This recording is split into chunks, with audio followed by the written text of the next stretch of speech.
semble à toi. Nous t'honorons, Saint-Esprit.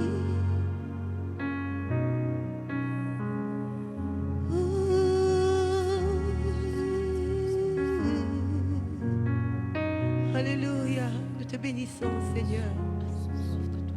Nous te bénissons, Seigneur. Parce que tu es là présent en ce lieu. Tu fais des miracles. Tu fais des prodiges. Alléluia.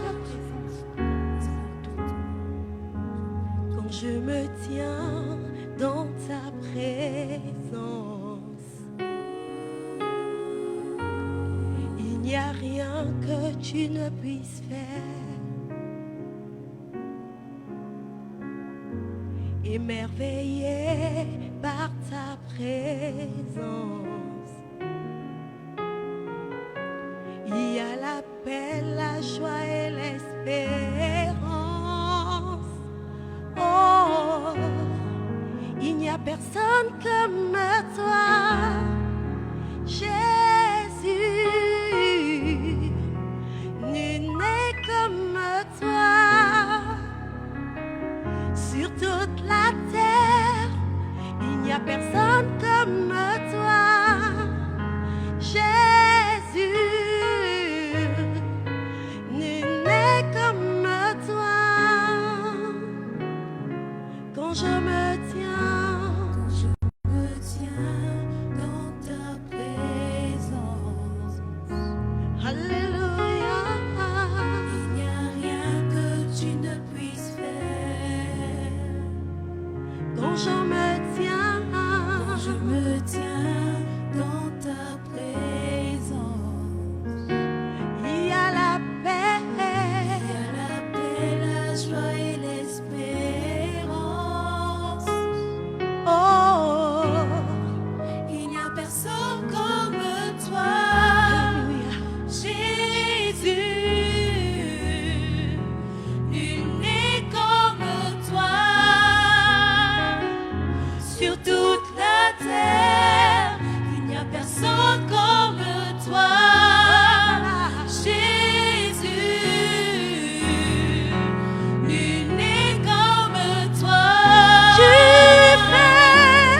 fais des prodiges, tu fais des miracles, tu es fidèle. Puissant est ton nom, puissant est ton nom. Tu fais des prodiges, tu fais des prodiges, tu fais des miracles, tu fais des miracles, tu es fidèle. Puissant est ton nom. Tu fais des prodiges, tu fais des prodiges, tu fais des miracles, tu es fidèle. Puissant est ton nom. Tu fais des prodiges, tu fais des prodiges, tu fais des miracles, tu es fidèle. Puissant est ton nom. Alléluia.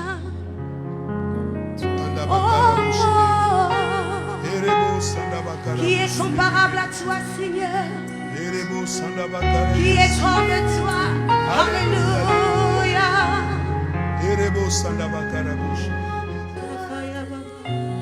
Seigneur, nous te bénissons et nous rendons grâce. Merci pour ces instants au nom de Jésus-Christ de Nazareth.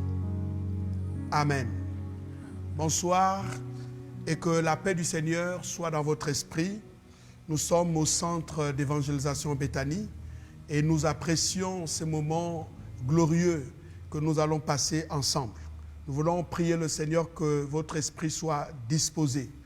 Vous nous suivez de la France, des États-Unis, des pays africains, la Côte d'Ivoire, la RDC, le Congo-Brazzaville, dans toutes nos provinces, au Gabon, partout là où vous êtes, en Chine, à Dakar. Nous voulons vous saluer dans le précieux nom de Jésus-Christ de Nazareth.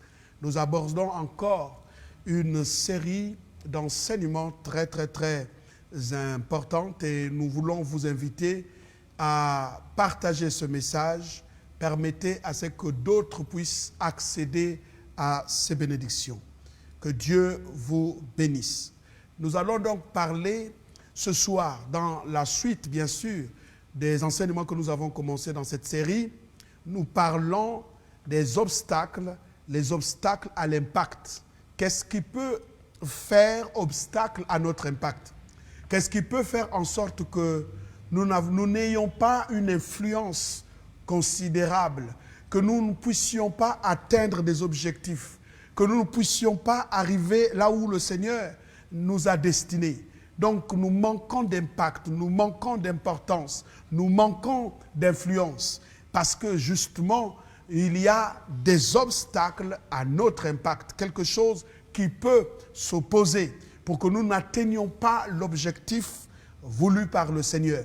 Et la Bible est tellement claire. Nous sommes des hommes et des femmes dont l'évangile a été destiné. Nous avons des destinées d'impact. Mais il se trouve qu'il y a quelque chose qui nous empêche d'avoir cet impact. Je parle de l'impact dont Dieu approuve. Je ne parle pas de l'impact ou du succès dans le monde ou des choses qu'on peut faire pour être malheureusement célèbre, mais dans le sens négatif. Mais je parle de l'impact en tant qu'enfant de Dieu, de l'impact de la bénédiction, de quelque chose qui peut faire en sorte que des milliers de personnes puissent être bénies par notre vie, par notre présence.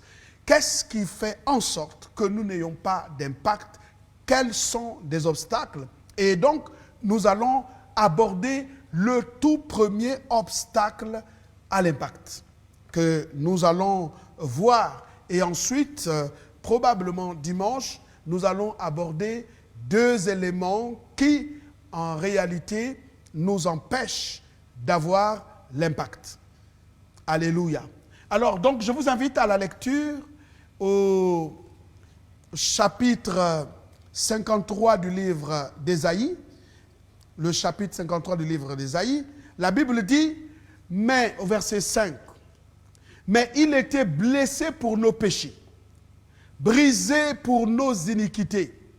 Le châtiment qui nous donne la paix est tombé sur lui. Et c'est par ses meurtrissures que nous sommes guéris. Je reprends la lecture. Mais il était blessé pour nos péchés, blessé pour nos péchés, brisé pour nos iniquités. Le châtiment qui nous donne la paix est tombé sur lui. Et c'est par ses meurtrissures que nous sommes guéris. Et regardez, s'il vous plaît, en observant cette portion d'écriture, nous nous rendons compte ici que le texte a utilisé, lorsqu'il s'agit de la guérison, le temps présent. Il dit que, mais il était blessé pour nos péchés, brisé pour nos iniquités. Le châtiment qui nous donne la paix, c'est au présent. Le châtiment qui nous donne la paix. Ça veut dire qu'ici, il faut donc comprendre qu'on pouvait donc introduire le présent actif. Donc, le châtiment qui nous donne la paix, qui continue à nous donner la paix, qui est en train de nous donner la paix, est tombé sur lui. Donc, ce châtiment-là, qui est la conséquence de notre paix, est tombé sur lui. Et c'est très important de comprendre. Et c'est par ces meurtrissures que nous sommes guéris. Par ces meurtrissures que nous sommes guéris. Il ne dit pas que nous serons guéris, mais nous sommes guéris. C'est quelque chose dont nous jouissons. La guérison est un acte présent en nous. Ce que Dieu nous a donné en Christ Jésus, c'est la bonne santé. Ça veut dire que nous sommes guéris de toutes les maladies, puisque vous allez, écoutez, ça c'est très important. Vous devrez savoir que lorsqu'il s'agit de l'évangile, Christ est mort, et peut-être 2000 ans avant que nous nous fissions sur la terre, mais l'action de la mort de Christ agit en nous, mais de façon à ce que ça puisse nous amener dans l'histoire de la mort de Christ. Ça veut dire que le jour où Christ est mort, nous sommes morts avec lui. Quand Christ est ressuscité, nous sommes ressuscités avec lui, par voie des conséquences. Et ça, il faut bien comprendre, Dieu nous a guéris des maladies passées, des maladies présentes, même des maladies futures. Et ça, c'est très important de le savoir. Parce que quand Christ est mort, nous n'étions pas encore nés. Surtout, moi, je n'étais pas encore là. Mais Dieu avait déjà réglé le problème du péché, de nos iniquités, de nos fautes, avant même que nous venions sur la terre. Donc, le problème de la bonne santé est une question de la révélation de l'évangile. Et ça, c'est très important. Dieu nous a guéris des maladies passées, des maladies présentes, des maladies futures. Parce que la Bible dit que nous avons été guéris. Comment nous devrons donc comprendre ça? Ça veut dire que nous avons été guéris même pour des maladies passées, des maladies présentes et pour des maladies futures. Des maladies dont nous ne sommes même pas conscients. Dieu nous a guéris. Et la Bible dit que ce châtiment-là, le courroux de Dieu, la colère de Dieu, la punition de Dieu, ce que nous on méritait est tombé sur Christ. Et comme ceci est tombé sur Christ, du coup, nous avons retrouvé la paix avec Dieu. Et ensuite, par voie de conséquence, nous avons été guéris par ces meurtrissures. Ça, c'est très important. Ce que je voudrais souligner magnifiquement, que vous puissiez donc, comment dirais-je, retenir dans votre esprit, c'est que la Bible dit, mais il était blessé pour nos péchés. Qu'est-ce qui pouvait susciter la colère de Dieu à notre endroit? Ce sont nos péchés, ce sont nos iniquités. La Bible dit qu'il a été brisé pour nos iniquités. Et donc, le châtiment, la punition, qui devrait retomber sur nous parce qu'on mérite ces choses-là, eh bien, c'est tombé sur quelqu'un d'autre. Et donc, parce que c'est tombé sur le Christ a pris sur lui et nous avons été guéris, libérés.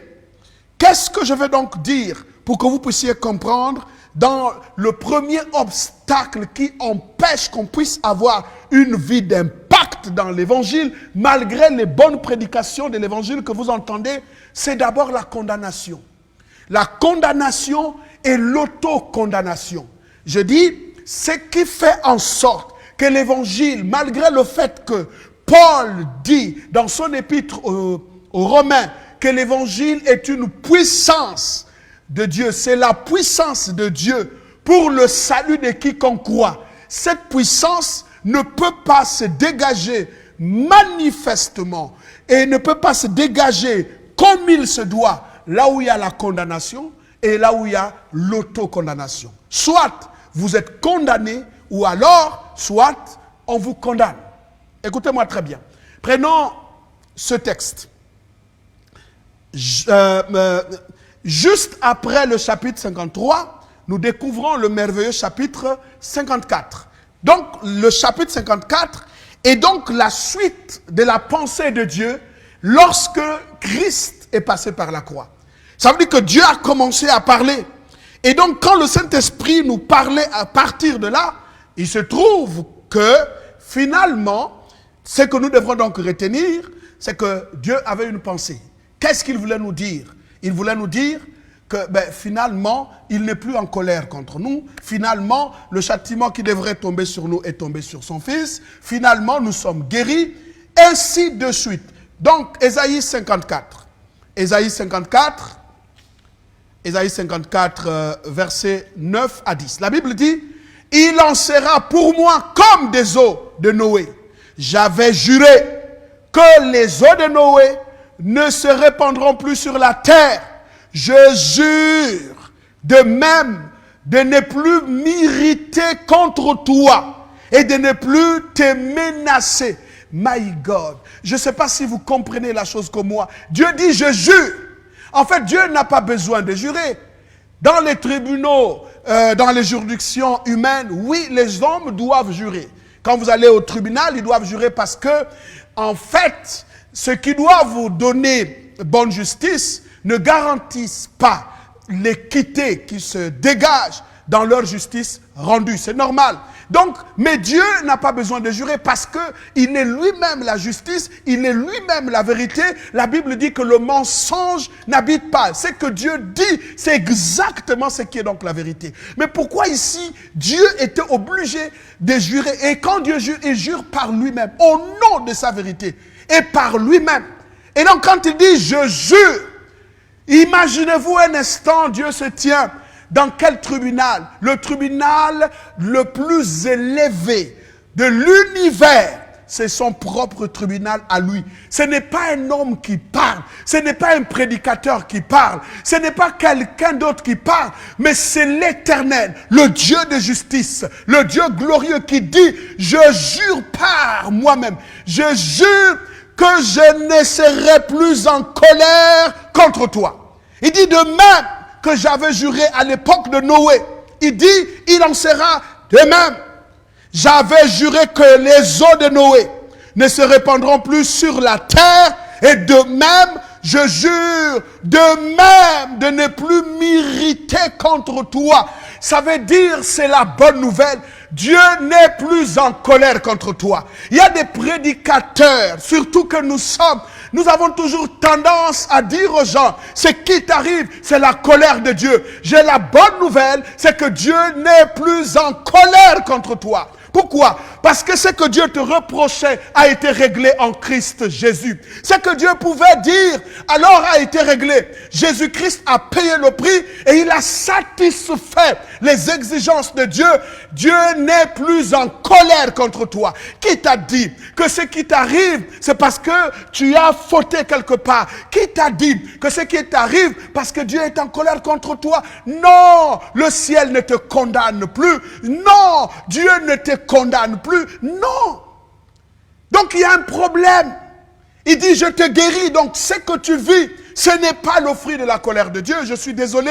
Il dit, je jure, quelle que soit la circonstance. Et Dieu, quand il l'a dit, il l'a dit.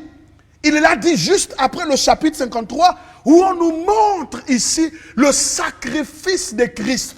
Il dit, je ne serai plus en colère contre toi. Dis à celui qui est à côté de toi, Dieu n'est plus en colère contre toi. Regarde notre personne, dis-lui que Dieu n'est plus en colère contre toi. Que Dieu était en colère contre toi. Mais j'ai la bonne nouvelle. C'est pourquoi l'évangile est d'abord une question de bonne nouvelle. C'est quoi la bonne nouvelle? C'est que Dieu n'est plus en colère contre moi. Alors je peux craindre la colère des hommes, je peux craindre la colère de mon chef. Mais combien plus forte pouvait être la colère de Dieu? Mais celui qui a créé les cieux et la terre dit, je suis en paix avec toi. Mais je veux que dans ta plus profonde conscience, que tu retiennes une chose, en colère contre toi. Il n'est plus en colère contre toi. Nous sommes, au lieu de s'attaquer aux vrais problèmes, eh bien, nous venons charger la conscience des hommes pour qui Christ est mort à la croix, il s'est sacrifié. Il faut qu'on vous dise que Dieu n'est plus en colère. Il n'est plus en colère. Si Dieu n'est plus en colère, c'est qu'il est content quand il te voit. My God. Il ne te juge pas à partir de ta justice, mais à partir de sa justice accomplie en Christ Jésus. Donc le Christ a accompli sa justice. Bonne nouvelle. Il dit, je jure de même de ne plus m'irriter contre toi et de ne plus te menacer. Oh my God, Dieu ne te menace plus. Alléluia. Est-ce que quelqu'un peut exalter l'œuvre de Christ et voir comme moi? Imaginez-vous que tu as fait la paix avec le Dieu de l'univers. Imagine-toi que tu as fait la paix avec celui qui a créé les cieux et la terre. Le roi de rois, le Seigneur de gloire, le Seigneur de la terre n'est plus en colère contre toi. Quelle bonne nouvelle, my God. Ça veut dire, si je ne suis plus en colère contre toi, quoi que ce soit que tu me demandes, je te donne. Alléluia. Regardez, je vous donne, pour vous montrer que ce sont des hommes qui condamnent. Jean chapitre 8, versets 1 à 11. Alléluia. S'il y a une chose qui te prive de grâce sur la terre, c'est la mauvaise compréhension de l'évangile. Et c'est ce que les gens te disent. Il faut absolument que tu comprennes la charte nouvelle en Christ Jésus. C'est que Dieu a décidé de te donner par la mort de son Fils. Il n'est plus en colère. Vous ne pouvez pas imaginer c'est quoi la bonne nouvelle. Mais la bonne nouvelle, c'est que ce qui m'empêchait de voir Dieu, ce qui m'empêchait d'accéder aux grâces de Dieu, c'était parce que Dieu était en colère. Maintenant que lui-même dit, il jure. Il dit, de même quand Noé avait fait l'autel, avait sacrifié les animaux sur l'autel et que j'ai juré en donnant l'arc-en-ciel comme étant un signe, il dit, il en sera de même. Ça veut dire, en ce qui concerne l'œuvre de Christ, par rapport à toi, je jure que je ne serai plus en colère contre toi. Je jure que je ne m'irriterai plus contre toi. Je jure que je ne te menacerai plus. Donc, qui te menace? C'est quelqu'un d'autre. Ce n'est pas Dieu. Ce n'est pas le Dieu qui tient à sa parole. Je veux que tu te lèves et que tu regardes le diable en face. Dis au diable que tu n'as plus droit des réclamations dans ma vie, my God. On va dire pourquoi le diable peut te réclamer. Parce que justement, il y a un problème d'ignorance. Tu ne sais pas qu'est-ce que Dieu a dit à ton sujet. Ça veut dire quoi? Ça veut dire que les réclamations ne doivent plus trouver un fondement dans ta vie. Quel que soit ce que tu as fait. Dieu n'est plus en colère contre toi. Si tu as péché contre Dieu, répands-toi. Dieu n'est plus en colère. À chaque fois que tu dois le savoir et lire la Bible, Dieu n'est pas en colère. Vous allez voir des implications dans la suite. Regardez le texte de Jean chapitre 8, versets 1 à 11. La Bible dit ceci. Jésus se rendit à la montagne des Oliviers. Mais dès le matin, il alla de nouveau dans le temple et tout le peuple vint à lui. S'étant assis, il les enseignait. Alors les scribes et les pharisiens amenèrent une femme surprise en adultère et la plaça au milieu du peuple. Verset 4. Ils dirent à Jésus, « Maître, cette femme a été surprise en flagrant délit d'adultère. Moïse, dans la loi, nous a ordonné de la lapider et de telles femmes. Toi donc, que dis-tu » Il disait cela pour l'éprouver afin de pouvoir l'accuser. Mais Jésus s'étant baissé, écrivait avec le doigt sur la terre. Verset 7. Comme il continuait à l'interroger, c'est l'imparfait, vous comprenez? Ça veut dire que c'est une action dans le passé qui se répétait sans cesse. Comme il continuait à l'interroger, il se leva et leur dit que celui de vous qui est sans péché jette le premier la pierre contre elle. Verset 8. Et s'étant de nouveau baissé, il écrivait sur la terre. Et quand ils entendirent cela, accusés par leur conscience, ils se retirèrent un à un depuis les plus âgés jusqu'au dernier. Et Jésus resta seul avec la femme qui était là au milieu. Verset 10. Alors s'étant levé et ne voyons plus que la femme, Jésus lui dit, « Femme, où sont ceux qui t'accusaient? Personne ne t'a-t-il condamné ?» dit Jésus. Elle répondit, « Non, Seigneur. » Et Jésus lui dit, « Je ne te condamne pas non plus. Va et ne pêche plus. » Quelle merveilleuse histoire. Vous voyez, une femme a été surprise en flagrant délit. Ramenée auprès du Seigneur pour s'attendre à un jugement dont l'objectif était de piéger le Seigneur. La première question, cette femme qui a commis l'adultère devrait commettre, le commettre avec un homme. L'homme n'a pas été amené vers Jésus. C'est déjà une première injustice. Deuxièmement, ils vont donc mettre Jésus au même titre que Moïse. Or, Moïse représente la loi, Jésus représente la grâce, par voie de conséquence, la vie. Et ils vont dire, bon, Moïse nous a dit, il faut lapider de telles femmes, des femmes ayant commis un tel acte. Jésus ne répond pas. Et de l'autre côté, et toi, qu'est-ce que tu dis? Ça veut dire que voici ce que la loi nous dit. Mais toi, qui représente d'une certaine façon la grâce, qu'est-ce que tu nous dis? Jésus n'a rien dit. Voici ce que je voulais dire à quelqu'un. Vous savez, quand ta conscience n'est pas en paix avec toi-même, tu ne pourras pas être en paix avec Dieu. Ça, il faut le retenir. La deuxième chose que tu dois savoir, c'est que il faut que tu crois à la puissance de la miséricorde de Dieu et de sa grâce. Tant que nous, chrétiens, nous avons un évangile où on voit toujours Dieu en colère. Vous voyez, aujourd'hui, il y a tellement de messages et ces messages-là finissent par troubler les gens. La plupart des messages que je vois depuis que le coronavirus est arrivé, on ne parle que de ça. On fait la publicité de cette chose. Nous en avons parlé. Maintenant, nous ne sommes pas là pour prêcher le coronavirus. On est là pour prêcher l'évangile. Parce qu'il faut dire aux gens que ce virus est arrivé pas parce que Dieu voulait absolument finir avec l'homme, comme nous l'avons présenté d'ailleurs tous. Non. Jusqu'à ce qu'il y a 2 jours, je fais une vision et le Seigneur m'a montré clairement que ce virus, je le dis tel que j'ai vu dans la vision, ce virus est une fabrication humaine.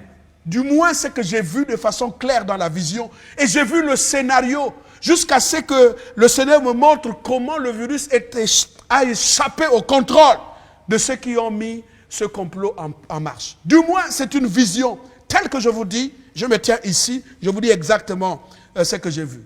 Et puis, le Seigneur m'a montré toutes les catastrophes naturelles, tout ce que vous voyez, l'action de l'homme sur l'univers, l'action de l'homme sur, sur la terre.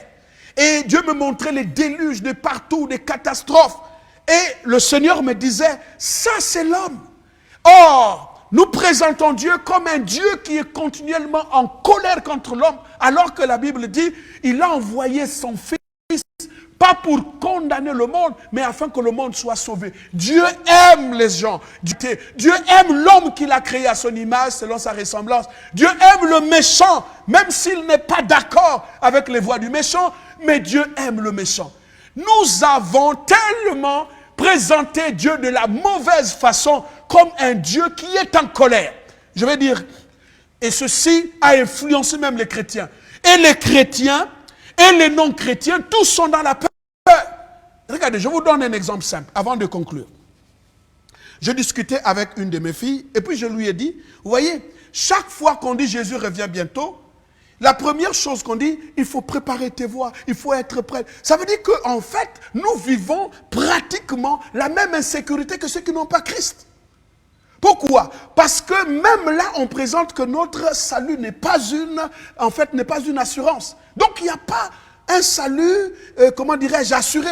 Mais si je sais que Dieu m'a fait la grâce d'accepter Jésus-Christ comme Seigneur et Sauveur personnel, la venue du Seigneur, son retour sur la terre, doit être plutôt un sujet de joie pour moi. Pourquoi? Parce que justement, c'est pour la délivrance totale et de mon corps actuel,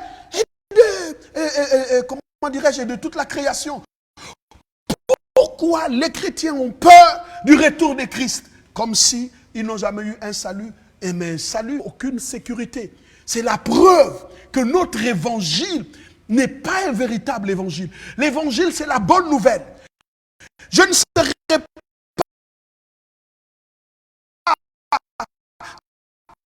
enlevé parce que j'aurais présenté toutes les bonnes œuvres du monde. Non, je serai enlevé parce qu'il y a quelqu'un qui a payé le prix à ma place. Et Dieu n'est plus en colère. Dieu, quand il me voit en Christ Jésus, Dieu rit. Mais si Dieu est content, my God, la Bible dit, la joie de l'Éternel, c'est ma force. Mes amis, quand tu dis que la joie de l'Éternel, c'est ta force, tu deviens imbattable. Parce que dans ta conscience, même dans la fosse, là, tu iras. Pourquoi? Parce que si Dieu est avec moi, qui sera contre moi? Un Dieu qui n'est pas avec moi. Dieu est en colère contre toi. Mais pour quelle raison son fils aurait payé un tel sacrifice? C'est la bonne nouvelle. Et donc, que cette femme, lapidation. Jésus dit, bon, ok, on va régler ça. La grâce. De l'autre côté, Moïse, la loi, nous a dit, de telles femmes lapidées. Jésus n'a même pas répondu, bien au contraire.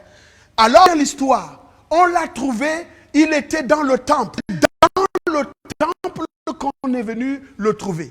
Et c'est dans cette temple qu'on a amené. Vous savez, je suis nous condamner.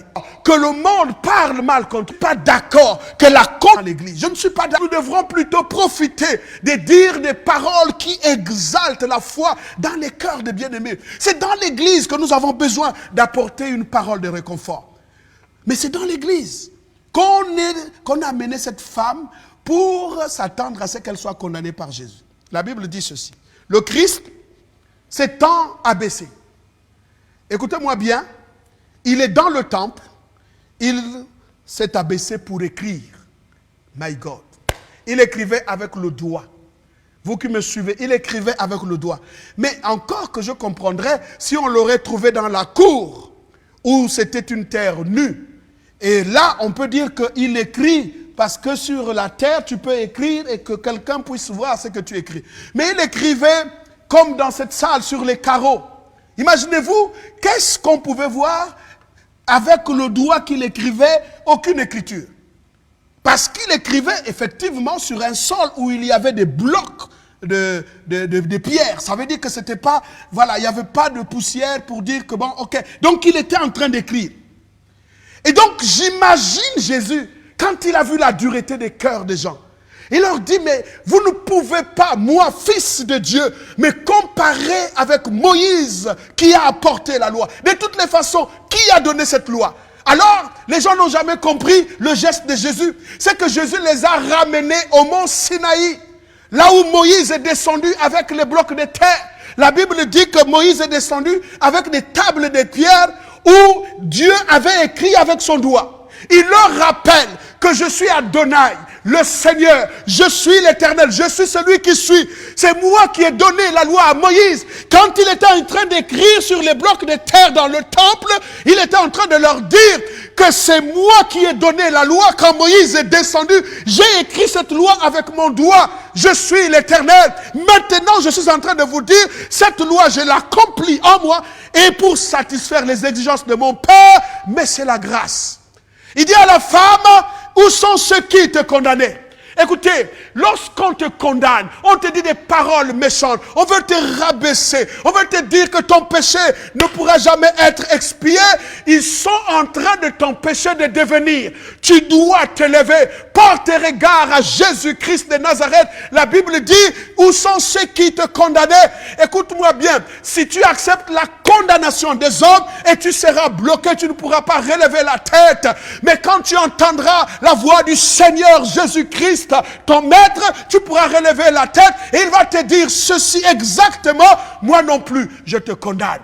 La meilleure façon de se projeter dans la grâce de Dieu, c'est d'arrêter d'accepter les condamnations des hommes et de s'auto-condamner soi-même. Pourquoi? Parce que Dieu a accepté à jamais et pour toujours le sacrifice de son Fils Jésus-Christ. Je veux que tu te lèves. Tu dois faire la paix avec le Seigneur. Lève-toi.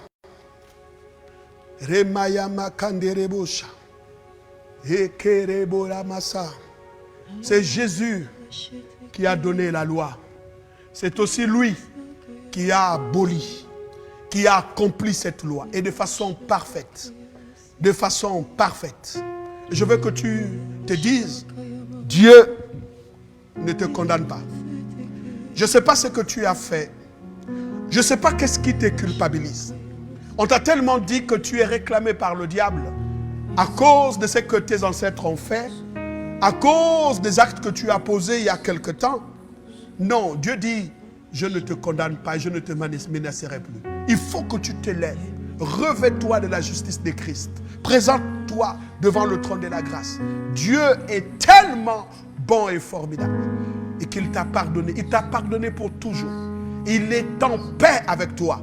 Le miracle qui t'attend s'appelle je ris. Et c'est ce que Dieu a fait avec Abraham. Il lui a donné un fils qui veut dire je ris. Et je suis en train de voir Dieu rire à ton sujet. Et Dieu rire même quand il voit tes ennemis s'élever. Et n'aie pas surtout la pensée que Dieu t'abandonne. Dieu ne t'abandonnera jamais. Il l'a juré. Il ne t'abandonnera jamais. Ce qu'il t'apportera pour toujours, c'est la paix. Mesdames et messieurs, c'était là ce que Dieu avait mis à mon cœur. Revoyons notre évangile. Revoyons notre relation avec Dieu. Cette relation n'a pas été établie parce que nous avons accompli les bonnes œuvres. Non. C'est d'abord en Christ que nous devrons revérifier notre relation avec Dieu. Dieu est en paix avec toi. Dieu n'est plus en colère contre toi. Et que le Seigneur le Dieu des grâces qui nous a appelés te soutienne et te conduise. Tu dois comprendre ce message et le passer. Ne te condamne pas. Dieu ne voit plus tes péchés, il voit son Fils. Il ne voit pas les actes que tu as posés, il voit son Fils. Il est très difficile d'accepter la vérité de l'évangile à cause du niveau de grâce. Et pourtant, c'est ce que Dieu vraiment veut faire. L'obstacle, c'est la condamnation des hommes et l'auto-condamnation. Dieu ne te condamne pas et les hommes ne te condamneront pas non plus. Que Dieu vous bénisse. Nous avons été heureux de vous servir et nous pensons que ce message mérite d'être partagé. Alors si vous êtes d'accord que l'évangile doit arriver partout dans les foyers, eh bien, partagez ce message. Que Dieu vous bénisse. Chantons avec moi. Où tu me conduiras, je te suis. Suivez le berger. Berger de mon âme, berger de mon âme, je te donne le plein contrôle. Partout où tu me conduiras, je te suis.